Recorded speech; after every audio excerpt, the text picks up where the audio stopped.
여러분, 우리 옆에 분들하고 이렇게 한번 인사할까요? 네.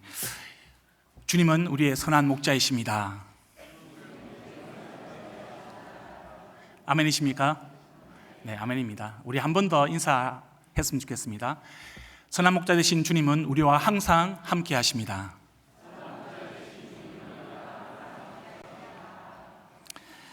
예, 그렇습니다. 우리 선한 목자 되신 주님은 우리와 항상 함께 하십니다. 그것이 이 시편이 우리에게 주는 위로요, 격려요, 새 힘입니다. 그래서 이 시편 23편은 아마 기독교인들을 통틀어서 가장 사랑하는 성경장이 아닐까 생각을 해봅니다. 저는 이 시편 23편을 중학교 3학년 때인지 고등학교 1학년 때인지 정확하게 기억은 안 납니다만은 이 교회에서 성경 암송도를 했는데 이 본문이 이 시편 23편과 시편 1편이었습니다. 그때 처음 통으로 다 외웠던 그런 기억이 있습니다. 아마 여기 계신 성도님들도 웬만하면 다 외우지 않으실까라는 생각을 해봅니다. 혹시 아직 못 외우신 분이 있다면 이 시편 23편은 꼭 암송을 하고 또 외우는 것을 통해서 그 은혜의 풍성함을 누릴 수 있기를 바랍니다.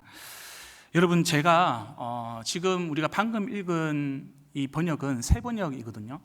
근데 개역 개정이 좀 더 이 운율을 잘 살리는 것 같아서 우리 다시 한번 개역 개정 버전으로 천천히 한번 우리 다 함께 낭독해 보면 좋겠습니다. 함께 있습니다. 여호와는 나의 목자시니 내게 부족함이 없으리로다. 그가 나를 푸른 풀밭에 누이시며 쉴만한 물가로 인도하시는도다. 내 영혼을 소생시키시고 자기 이름을 위하여 의의 길로 인도하시는도다. 내가 사망의 음침한 골짜기로 다닐지라도 해를 두려워하지 아니할 것은 주께서 나와 함께 하심이라. 주의 지팡이와 막대기가 나를 안위하시나이다.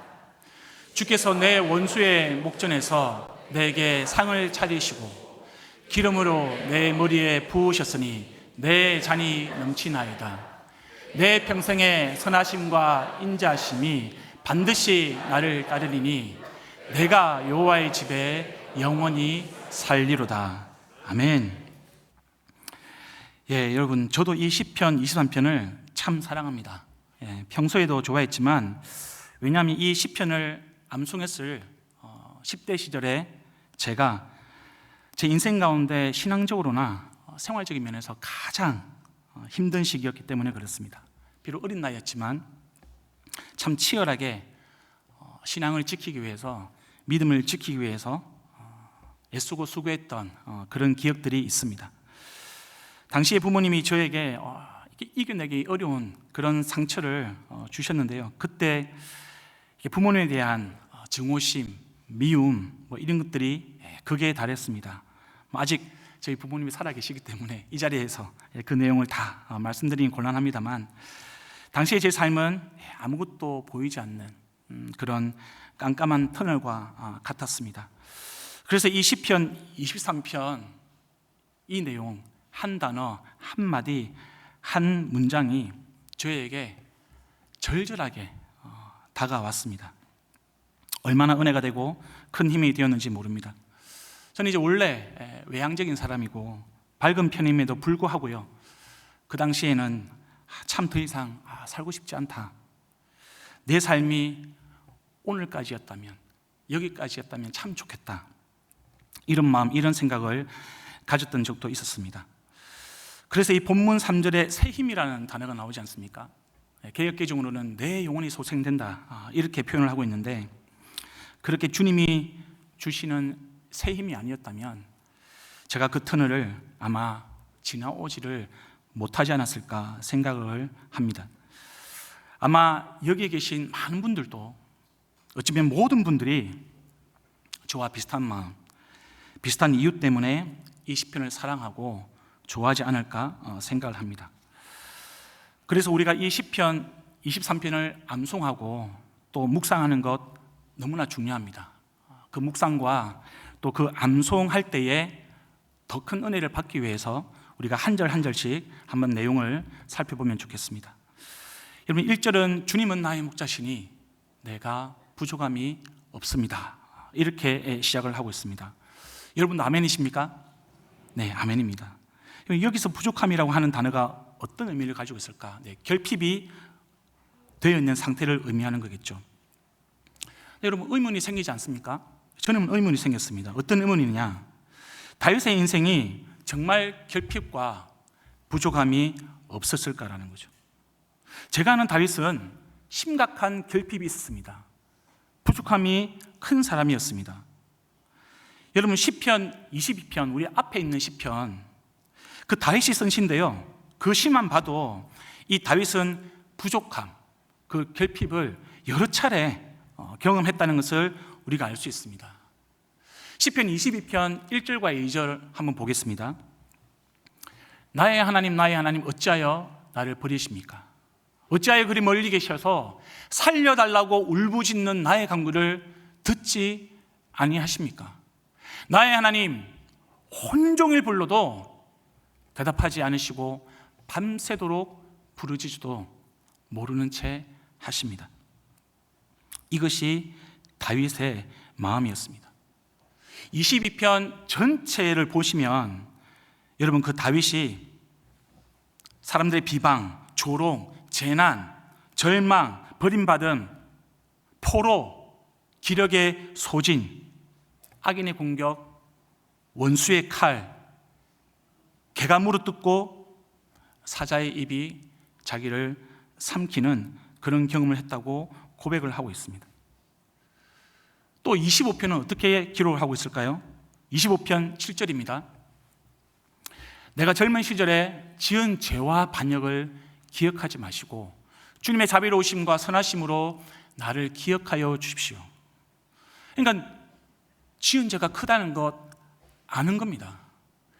하나님께 대하여 자신이 반역했다는 것을, 그런 자라는 것을, 스스로가 부족하다는 것을 너무나 잘 알고 있는 사람이었습니다.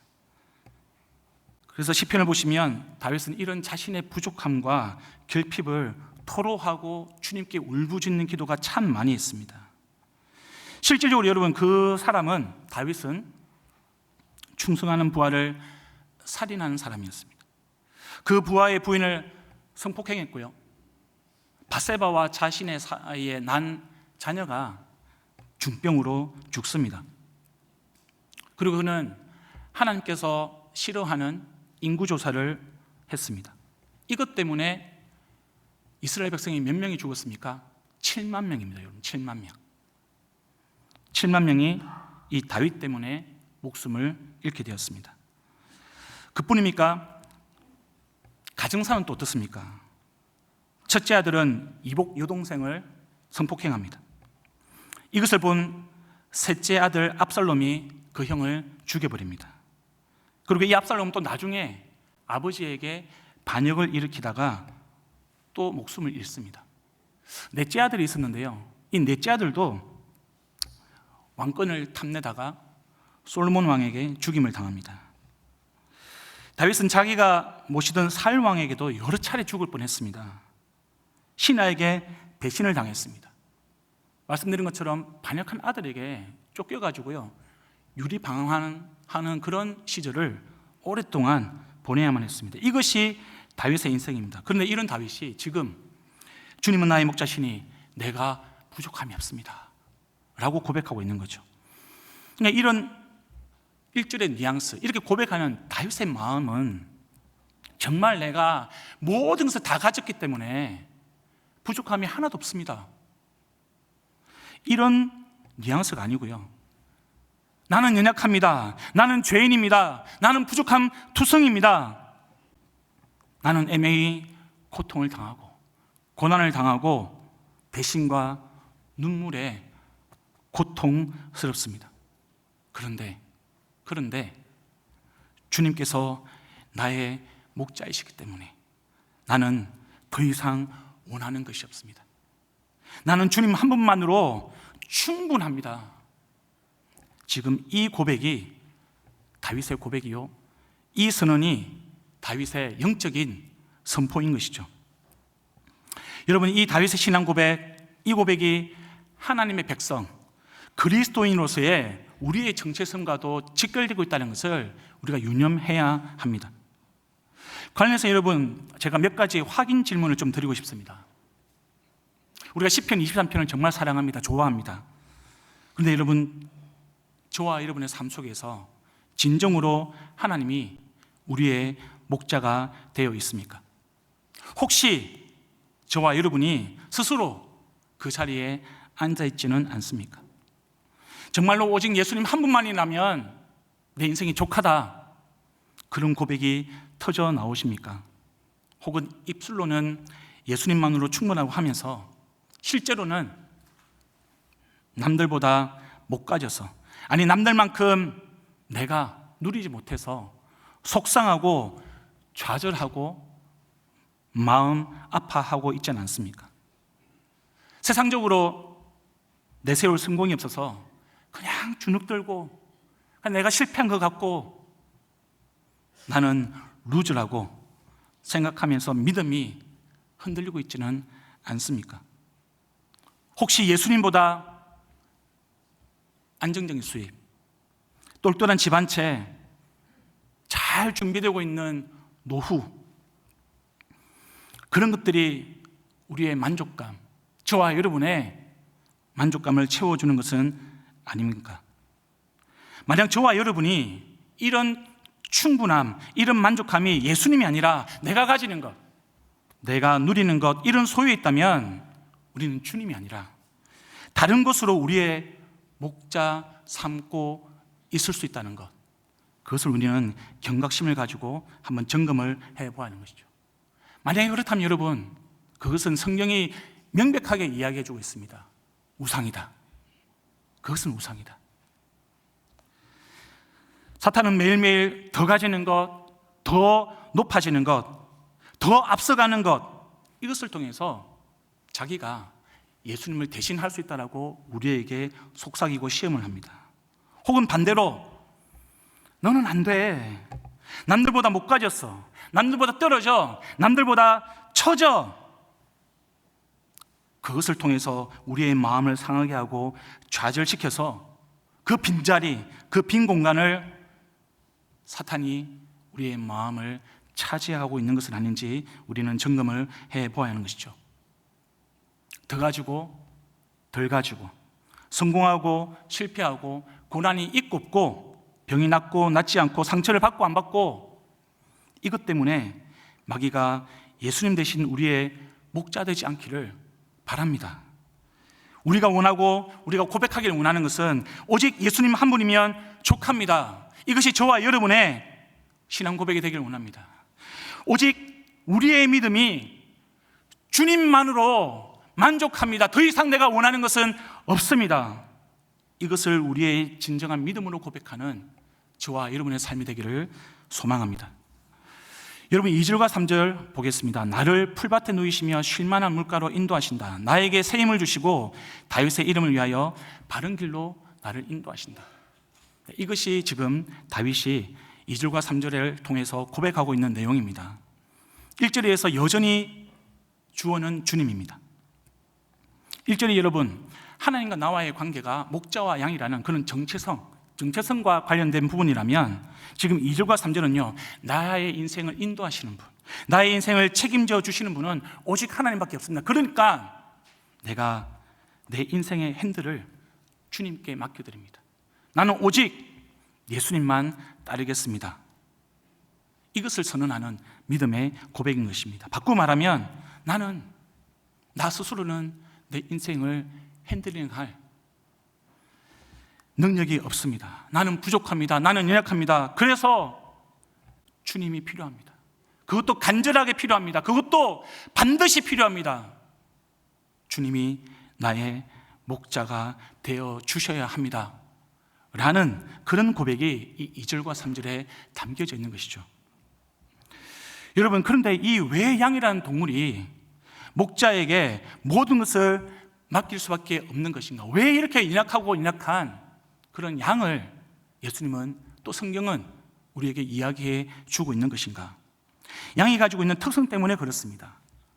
양이 가지고 있는 특성들은 이런 특성을 가지고 있습니다.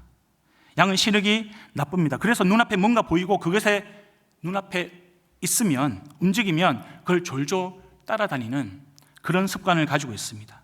시력이 나쁘니까 방향 감각도 엉망입니다. 그래서 앞에 숲이 있는지 낭떠러지인지 그걸 잘 몰라요. 구분을 잘 못합니다. 그래서 무조건 들어가 보고 마는 그런 습관을 가지고 있습니다. 또 잘 속습니다. 그래서 늑대들과 이리들이 이런 잘 속는 양을 이용을 해서 구석으로 몰아서, 골짜기를 몰아서 잡아먹는 그런 전략을 펼치곤 하는 것이죠. 또 잘 넘어지는 그런 속성을 가지고 있습니다. 양의 다리가요, 단단하지가 않고 강하지가 않습니다. 재빠르질 못합니다. 그래서 넘어질 때가 많고 뛰는 속도가 느려가지고 이 맹수들에게 잡아먹히는 경우가 자주 있습니다. 다리가 약하다 보니까 그 다음 속성이 넘어지면 일어나는 게 너무 힘든 동물이 바로 이 양입니다. 일단 넘어지면 뒤집힙니다. 이 뒤집힌 양이 아무리 용을 써도 잘 못 일어납니다. 언제까지요? 목자가 와서 자기를 일으켜 줄 때까지 잘 못 일어납니다. 또 하나의 특성은 이런 양이 착하고 참 지혜로우면 좋은데 이기적이고 제 멋대로인 그런 성향을 가지고 있습니다. 온순한 것 같지만 목자가 없는 양은요, 각자 자기 먹이 찾는 것에만 정신이 팔려가지고 멋대로 간다는 겁니다. 목자가 없으면. 그래서 여러분, 이사야서 53장 6절은 이렇게 기록을 하고 있습니다. 우리는 다 양 같아서 그릇 행하여 각기 제 길로 갔거늘 여호와께서는 우리 모두의 죄악을 그에게 담당시키셨도다. 그러니까 저와 여러분이 이 양과 같다는 겁니다. 성경은 명백하게 이야기합니다. 선한 목자 대신 우리 주님이 아니면 저와 여러분은 각각 제 길로 가는 그런 어리석은 양과 같다는 거죠. 이제 영상을 하나 보겠습니다. 여러분, 영상이 좀 길어가지고 중간부터 좀 볼 수 있을까요? 네. 한 농장에서 심각한 상태의 양 한 마리가 구조가 됩니다. 털무게만 무려 35kg. 현재 바락은 제대로 걷지도 보지도 못합니다. 직원들은 서둘러 이발 작업을 시작하게 되는데 나뭇가지와 벌레들로 인해서 상태가 좋지 않은 바락, 가위로 해도 이발기로 해도 잘 밀리지가 않습니다. 그 이후로 1시간이라는 긴 시간을 걸쳐서 양털을 자릅니다. 일반적인 양이 5분이 걸린다고 하는데 5년 만에 처음 이발을 하면서 다시 시력이 보이는 모습, 무거운 털을 던지고 드디어 걷게 된 모습 정말 감동적입니다. 바락은 당시에 심각한 영양실조 상태라고 하던데 바락은 이제 여기서 생활을 하면서 재활 훈련도 꾸준히 잘 해나가고 있다고 합니다. 바락을 구해준 봉사자들은 이렇게 말을 합니다. 우리는 바락을 위해 더 노력할 거고 치유를 할 것이라고 말이죠. 예, 여러분, 이 양은 목자를 잃어버린 양입니다. 목자를 떠난 양입니다. 그리고 이 양이 5년 만에 이제 구조가 됐는데요, 상황이 이제 이런 거죠. 이 사건이 이제 호주 멜버른에서 발생을 했습니다. 5년 동안 물 위에서 떨어져 살면서 이 양의 상황이 어떤지를 우리가 이제 봤습니다. 양이라는 동물은 원래 1년에 한 번씩 이렇게 털을 깎아줘야만 이 뭉쳐진 털 때문에 이 배변을 못해서 죽는 그런 불상사가 없다고 합니다. 이 목자가 떨어진 바락이라고 하는 이 양에게 찾아온 것이 무엇이냐? 영양실조였다는 겁니다. 그리고 원래 양에게는 털이 많은 것이 자랑입니다. 근데 그 많은 털은 더 이상 이 양에게 축복이 아니었습니다. 많은 털은요, 오히려 시야를 가렸습니다. 제대로 서지도 못하게 만드는 장애물이 되었습니다. 무엇보다 이 영상에서 확인할 수 있는 사실은요, 이 양은 좋은 목자, 선한 목자를 만났을 때 다시 살아났다는 겁니다. 그러니까 이 양을 우리가 보면서 생각해야 되는 것은 내가 주님이 아니라면, 주님이 나의 선한 목자가 되어주시지 않았다면 나도 저와 같구나.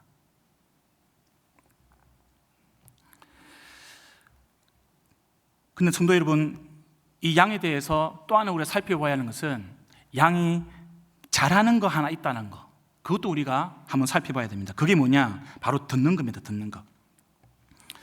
그래서 이 양은 청각이 발달되어 있는데요, 이 청각이 발달되어 있다는 것 때문에 이 양에게 중요한 것은 목자의 음성이 어떤 음성인지를 구별하는 것, 그것이 이 양에게는 너무나 중요하다는 겁니다. 요한복음 10장 3절에서 5절 말씀입니다. 문지기는 목자에게 문을 열어주고 양들은 그의 목소리를 알아듣는다. 그리고 목자는 자기 양들의 이름을 하나하나 불러서 이끌고 나간다. 자기 양들을 다 불러낸 다음에 그는 앞서서 나가고 양들은 그를 따라간다. 양들이 목자의 목소리를 알고 있기 때문이다. 양들은 결코 낯선 사람을 따라가지 않을 것이고 그에게서 달아날 것이다. 그것은 양들이 낯선 사람의 목소리를 알지 못하기 때문이다. 이와 관련된 영상 하나 더 제가 보여드리겠습니다. 이것도 중간쯤 보여주시면 되겠습니다. 2013년도 영상인데요, 일반인이 양을 불렀습니다. 목자입니다.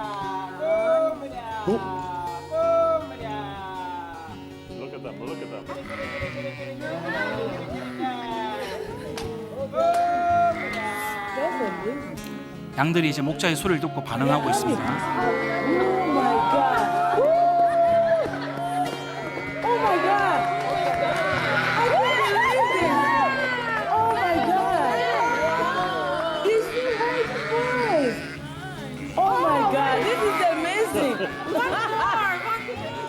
네, 여기까지 보겠습니다.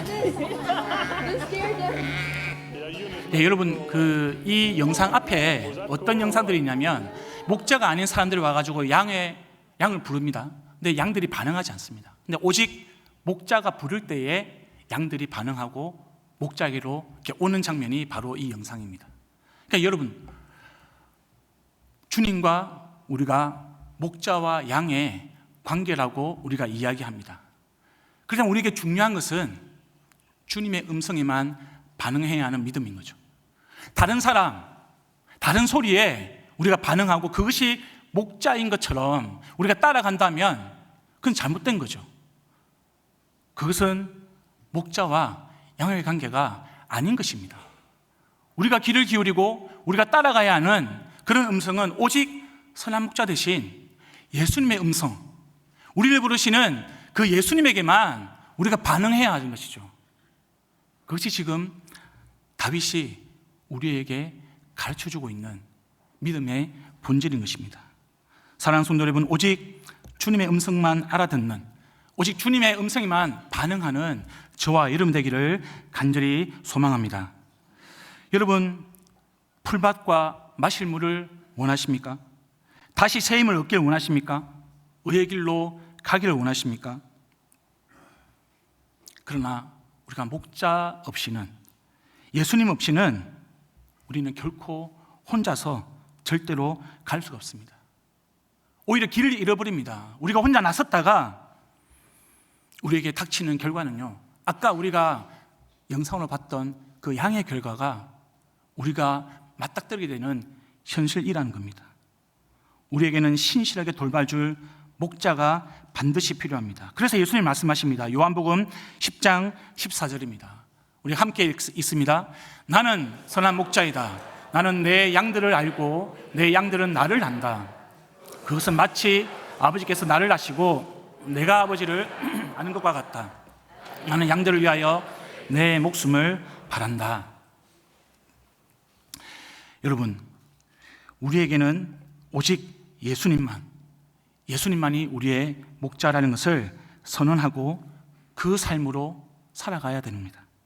한치 앞 위험도 모르고요, 고집도 세고 스스로 구원할 능력이 없다는 것을 우리가 인정을 하고 오직 우리를 위해서 자기 목숨을 다 내어주시는 그 예수님, 그 선한 목자가 우리에게는 필요합니다. 그리고 우리가 입술로만 주님이 필요하다고 이야기하는 것이 아니라 우리의 삶 영역 가운데 정말 주님이 아니고는 내가 살아갈 수가 없습니다. 오직 주님만이 나의 목자가 되어 주셔야 합니다. 내가 주님의 음성에만 반응하겠습니다. 주님, 나의 삶을 인도하여 주시옵소서. 내가 모든 내 인생의 핸들을 주님께 맡겨드립니다. 그럴 때에 주님께서 우리를 푸른 풀밭, 쉴만한 물가, 새 힘과 의의 길로 인도하신다는 사실, 그 사실이 저와 여러분의 믿음이 되기를 간절히 축원드립니다. 여러분, 4절을 보시면 내가 비록 죽음의 그늘 골짜기로 다닐지라도 주님께서 나와 함께 계시고 주님의 막대기와 지팡이로 나를 보살펴 주시니 내게는 두려움이 없습니다. 여러분, 4절은 인도하시는 주님을 따를 때 우리에게 찾아오는 결과입니다. 복입니다. 온전히 우리의 인생을 주님께 맡겨드릴 때 우리가 누릴 수 있는 결과인 것이죠. 주님은 우리가 주님을 따를 때 죽음의 골짜기가 다 사라져 버릴 거야. 너는 죽음의 골짜기를 만나지도 못할 거야. 이렇게 말씀하지 않으십니다. 우리는 푸른 불밭, 쉴만한 물가가 영원할 것으로 오해하고 또 그러기를 바랍니다. 그러나 그런 것은 없습니다. 착각입니다. 여러분, 이스라엘의 풀밭과 물가는 저기 뉴질랜드, 저기 호주 이런 청정지역, 사시사철 푸른 풀밭이 있는 그런 기후와 전혀 다른 곳입니다. 이스라엘 지역은요, 기본적으로 광야입니다. 건조합니다. 풀밭과 물가가 부족합니다. 그래서 풀밭과 물가가 있는 곳을 애써 찾아야 합니다. 힘써 찾아야 합니다. 누가요? 목자가. 누구를 위해서? 양을 위해서. 양을 위해서 찾아야 하는 겁니다. 주님께서 그것을 하시겠다는 겁니다. 저와 여러분을 위해서, 양들을 위해서 그것을 하시겠다는 겁니다. 풀밭과 물가에 머물다가 또 부족해집니다. 또 다른 풀밭과 물가를 찾아서 이동해야 합니다. 그리고 때가 되면 목자를 따라서 양들은 집으로 돌아오는 과정, 그것이 이 이스라엘의 목양의 과정입니다. 광야에서 풀밭과 물가를 찾는 과정에서, 그리고 다시 집으로 돌아오는 과정에서 죽음의 그늘, 골짜기를 지나가야 하는 때가 있는 것이죠. 이때 찾아오는 것이 무엇이라고 지금 다윗은 이야기합니까? 두려움이라고 이야기합니다. 1절에서 다윗이 직면한 것은 무엇이었습니까? 부족함이었는데 4절에서는 두려움이었습니다. 맹수에 대한 두려움이 있겠죠. 강도와 원수에 대한 두려움이 있겠죠. 그리고 배고픔에 대한 두려움, 외로움에 대한 두려움도 있었을 겁니다. 사단은 계속해서 우리에게 이런 두려움을 가지게 만듭니다.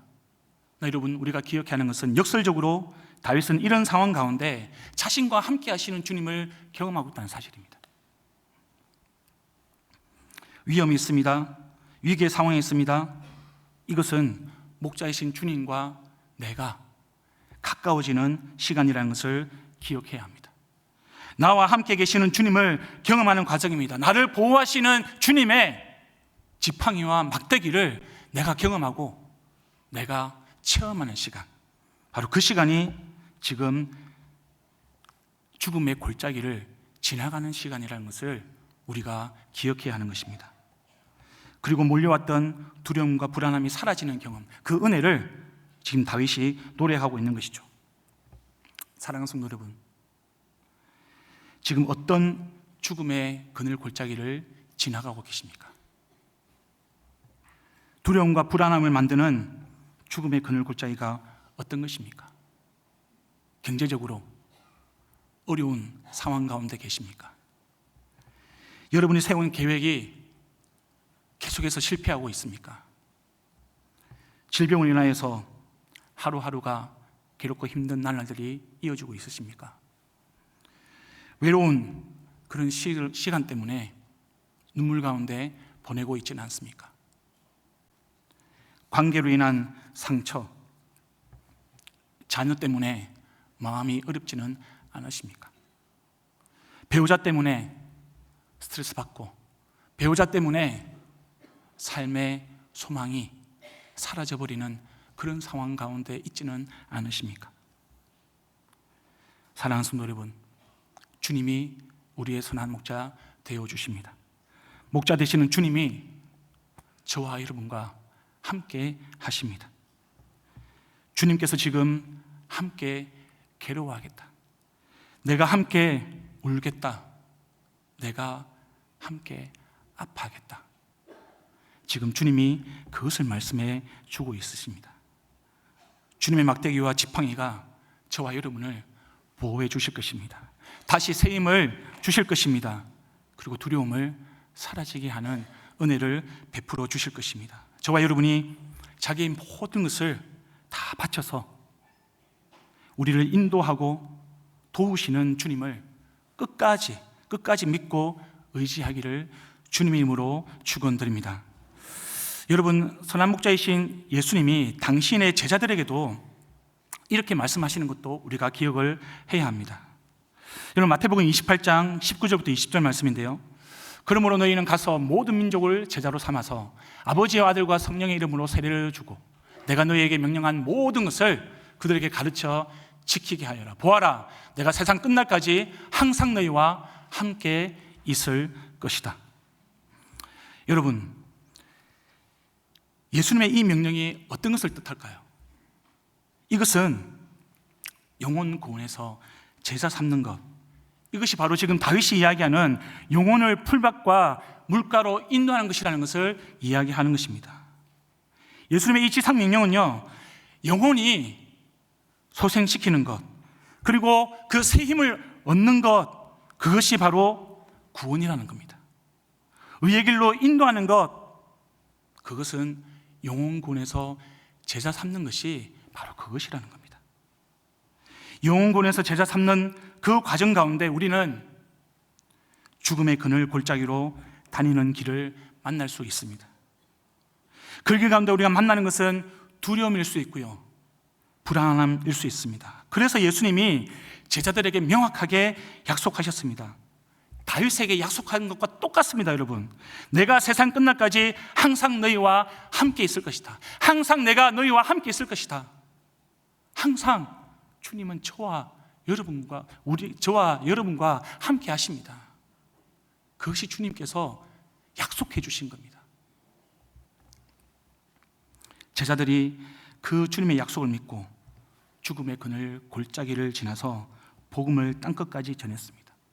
그 열매로 저와 여러분이 복음을 들었고요, 그 열매로 저와 여러분이 하나님의 자녀가 되었고 하나님의 백성이 되었습니다. 구원인 것이죠. 전도와 선교는 죽음의 그늘 골짜기를 지나가는 과정입니다. 두려움을 직면하는 시간입니다. 그래서 여러분, 우리는 이 전도와 이 선교를 통해서 주님의 막대기와 지팡이를 경험할 수 있는 것이죠.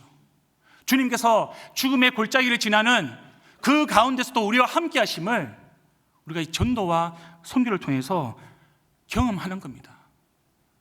여러분, 우리가 가정교회로서 VIP를 목장에서 품어야 합니다, 이렇게 이야기하고 있습니다. 우리가 VIP를 품는 것은 이 빈자리를 채우기 위해서 그런 것이 아닙니다. 우리가 VIP를 품는 것은 한 영혼, 주께로 돌아오는 그것이 저와 여러분이 영혼을 소생시키고 주의 지팡이와 막대기가 우리를 보호하고 있다는 것을 경험하는 것이기 때문에, 그 구원을 통하여서 하나님께서 우리의 선한 목자 되신다는 것을 우리가 알 수 있기 때문에, 누릴 수 있기 때문에 우리가 VIP를 품고 기도하고 전도와 선교 가운데 우리 공동체가 그렇게 애를 쓰고 수고하는 이유입니다. 오늘 목자 임명식을 했는데요, 교사 목자와 목자들이 세워졌습니다. 목자라는 것, 정말 이름을 잘 지은 것 같습니다. 그런데 여러분, 목자라는 직분은 내가 주님의 반열에 있다, 이런 것도 아니고요, 내가 자격이 있기 때문에 목자를 섬긴다, 아니요, 결코 그렇지 않습니다. 이것은 나의 선한 목자이신 주님을 내가 닮고 싶다는 그런 소망, 내가 주님을 닮아가겠다라는 그런 결단, 그 소망과 결단을 담아서 주님께서 양을 위하여 자기 목숨을 다 한 것처럼 나도 한 영혼을 소생시키기 위하여, 한 영혼을 주님께로 인도하기 위하여 내가 마음을 다해서, 나의 힘을 다해서 주님을 닮아가 보리라, 주님의 그 길을 내가 따라가 보리라, 그 마음으로 우리가 목자로 세워지고 섬기는 것입니다. 성도 여러분, 5절과 6절을 함께 보시겠습니다. 주님께서는 내 원수들이 보는 앞에서 내게 잔치상을 차려주시고 내 머리에 기름을 부으시어 나를 귀한 손님으로 맞아주시니 내 잔이 넘칩니다. 진실로 주님의 선하심과 인자하심이 내가 사는 날 동안에 나를 따르리니 나는 주님의 집으로 돌아가 영원히 그곳에서 살겠습니다. 예, 우리가 이 땅에 살면서 사망의 음침한 골짜기를 지나갈 수 있습니다. 그러나 여러분, 우리가 그것을 믿음으로 지나갈 수 있는 것은 우리가 주님의 집으로 돌아가는 인생이기 때문에, 그것도 영원히 함께 하시는 아버지의 품에 우리가 언젠가는 돌아갈 것을 알고 있기 때문에 우리가 이 땅에서의 사망의 음침한 골짜기를 믿음으로 걸어갈 수 있는 것입니다. 한 주간 어떻게 살아가시겠습니까? 이 예배가 끝나고 분당문이 열리고 우리의 삶의 현장으로 돌아가게 되어 있습니다. 예, 우리의 삶의 현장은 우리가 직면하게 되는 사망의 음침한 골짜기일 수 있습니다. 그 골짜기를 지날 때에 우리에게 다윗의 고백처럼 나는 주님의 집으로 돌아가 영원히 그곳에 사는 인생이기 때문에 내가 믿음으로 다른 소리에 의지하지 않고 다른 소리에 귀 기울이지 않고 오직 예수님, 선한 목자 되신 예수님의 그 음성을 따라서 내가 한 걸음 한 걸음 살아가리라. 그 결단으로, 그 믿음으로, 그 삶으로 살아갈 수 있기를, 그런 저와 여러분 되기를 우리 주님의 이름으로 축원드립니다.